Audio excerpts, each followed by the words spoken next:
Τούλα. Τι ωραίο όνομα. Τούλα, Τούλα, Τούλα, Τούλα.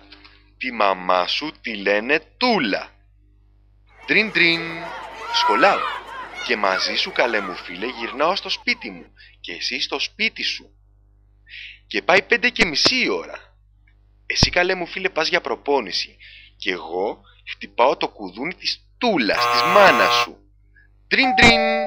Ποιος είναι? Εγώ, κυρία Τούλα. Δεν είναι εδώ ο Τάκης. Α, καλά.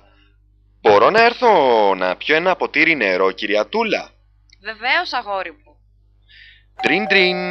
Χτυπάω το κουδούνι της πόρτας. Να τη Τούλα. Ρε Τούλα. Τι νερό και μαλακίες. Και μετά, ναι κυρία Τούλα, διαβάζω και μπάσκετ παίζω. Και βάλε και ένα ποτήρι νερό ακόμα, κυρία Τούλα. Τάκι, Τάκι, Τάκι, τη μάνα σου την Τούλα την ποθώ. Μια μέρα θα την παντρευτώ. Θα γίνεις γιος μου, Τάκι, και θα είμαστε μια χαρούμενη οικογένεια. Τούλα, Τούλα, Τούλα, έχω κάψει τα παντελόνια μου.